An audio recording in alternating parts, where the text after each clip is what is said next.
वाटे देवा, गीता भागवत श्रवण करती, अखंड चिंतन विठोबाचे. अगोदर कुडीचे नाव आलेले. कुडी कन्या पुत्र होती जी सात्विक. सात्विक म्हणजे या भूतलावर शाकाहारी, जे शाकाहारी असतील आणि ज्या वेळेसच्या धर्माचं शास्त्र पुराण गीता रामायण त्याचे चिंतन करतील आणि त्या समयाचे जे नाव असेल त्याच्या अंतर्मध्ये चिंतन करतील. तर तुकाराम महाराजांनी म्हटलं अखंड चिंतन करीती विठोबाचे. आता सतयुगामध्ये नारायण नावाने मदत मिळत होती, त्रेतायुगामध्ये राम नावाने मदत मिळत होती, द्वापार युगामध्ये कृष्ण नावाने मदत मिळत होती, कलियुगामध्ये सुरू मध्ये आपल्या महाराष्ट्रात प्रब्रह्म विठ्ठल नावाने मदत मिळत होती. आणि आता हा घोर कलयुग आहे. या घोर कलयुगामध्ये बाबा जय गुरुदेवजी महाराजने जय गुरुदेव नावामध्ये पावर भरली आणि आपल्या सर्वांना सांगितलं की हे जय गुरुदेव नाव घ्यायचं. या ठिकाणी ज्या ज्या मातांनी भगिनींनी भाऊ भाईंनी पिताने जय गुरुदेव नावाचा अनुभव घेतलाय असा कुठलाही व्यक्ती नाही की त्याला जय गुरुदेव नावाचा अनुभव आलेला नाही. सर्वांना अनुभव आलेला आहे. पण आपण ब्रह्मास्त्र होतं त्याला मच्छर मारण्यासाठी त्याचा उपयोग केला. म्हणजे काय, लहान मुलाला संडास होत नव्हती तिथं जय गुरुदेव बोलून घेतलं, त्याच्यात तुमची पावर चालली गेली. तुमचे पोट दुखत होतं जय गुरुदेव बोलून घेतलं, तिथं तुमची पावर चालली गेली.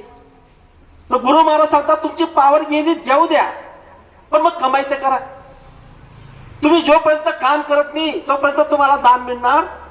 मग काम बाबा जय गुरुदेवजी महाराजांनी तुम्हाला आपल्याला काय दिलं. आता विचार करा, आपल्या बीड संगतमध्ये किती लोकांना बाबा जय गुरुदेवजी महाराजांनी नामका दान दिलेलं आहे. आम्ही सुरू मध्ये या ठिकाणी सत्संगाला आलेलो आहोत. किती गर्दी होती तुम्हाला माहिती आहे. आमचे आवजा साहेब होते, त्यांच्याकडे आम्ही जेवण सुद्धा केलेलं. राजमाची सब्जी या ताईंनी केलेली आहे, त्यांना आठवण नसेल पण मी आठवण देतो. इथून जात नांदूरला गेलो, तिथं कमीत कमी 10 ते 12 हजार लोक होते. तिथं किती चिपळे काका असतील, तुमच्या नाव येतील, साहेबाई सर्व सर्वांना बाबा जय गुरुदेवजी महाराजांनी नामदान दिलं. सर्वांनी काम करतायत, त्याबद्दल काही आपल्याला दुमत. पण मी तुम्हाला एक सांगू इच्छितो की या बीड संगतमध्ये किती लोक धनवान आहेत. आपण तुम्ही डोळ्यांनी बघा किती लोक बुद्धिमान आहेत. आपल्यापेक्षा बुद्धिमान लोक आहेत, आपल्यापेक्षा धनवान लोक आहेत, आपल्यापेक्षा रूपवान लोक आहेत. तो विचार करा की या ठिकाणी आपल्याला एक आदर्श घ्यायचा आहे. आम्ही आदर्श घेतोय, ते आदर्श घेतोय आम्ही. नाव त्यांनी घ्यायला सांगितलं नव्हतं पण मी आवर्जून घेत आहे. मला माफ करावं, कारण की ज्याने काम केलं त्याचं नाव घ्यायला पाहिजे. मग या ठिकाणी एक लक्ष्मी नारायण आहे, तुम्ही ओळखून घ्या. आदरणीय जयाताई आणि आपले बापू भीमराव उगले. विचार करा, ज्याचं दिल छोट आहे आणि घर मोठे, तो तुम्हाला घरात आसरा देणार. ज्याचे दिल मोठं आहे आणि त्याचे घर लहान आहे, त्याच्यात तुम्हाला तो आसरा देतो. असं आम्ही आमच्या समोर पाहतोय की या ठिकाणी तुम्ही समोर पाहतात की बाबा जय गुरुदेवजी महाराजांसाठी ही एक कुटिया बनवली. आता त्या कुटियाचे दर्शन ते स्वतः करतील का. त्यांना किती तकलीफ माहिती तुम्हाला. मी तकलीफ म्हणणार नाही, पण तुम्हाला तकलीफ वाटते. सकाळपासून संध्याकाळपर्यंत मंदिर तर कुठलाही व्यक्ती बांधू शकतो, पण त्याच्या सेवेदार पाहिजे, त्याच्या सेवेकारी पाहिजे, आदेशचे पालन करणं पाहिजे. सकाळी आरती होते, सुमिरन करतात, ध्यान करतात, भजन करतात. संध्याकाळी आरती होते, सुमिरन करतात, ध्यान करतात, भजन करतात. आणि या ठिकाणी बाबाजींच्या आदेशाने दर रविवारी ती शाकाहारीची प्रचार करतात. त्यांना किती अपमान झालाय, काय काय कोण काय बोललंय, सर्व त्यांनी आम्हाला मोबाईलने फोनद्वारा सांगितलं. त्यांना ज्या वेळेस आम्ही सांगितलं त्यावेळेस बाबाजींची त्याच्यावर अधिक दया झाली. ज्या ठिकाणी मौत झालं त्या ठिकाणी सुद्धा 4 लोकांनी त्या ठिकाणी शाकाहारीचा संकल्प घेतला. तो विचार करा की या ठिकाणी बाबा जय गुरुदेवजी महाराजांनी त्यांना हे चरण कमल दिलेलं आहे. चरण कमल काय करू शकत नाही, पण तुमच्यामध्ये काय पाहिजे, पहिला विश्वास. जोपर्यंत तुमचा विश्वास नाही तोपर्यंत तुमचे श्रद्धा बनणार नाही. आणि जोपर्यंत तुमची श्रद्धा बनणार नाही तोपर्यंत तुमचा भाव बनणार नाही. आणि परमात्मा कोणाच्या भूखा आहे?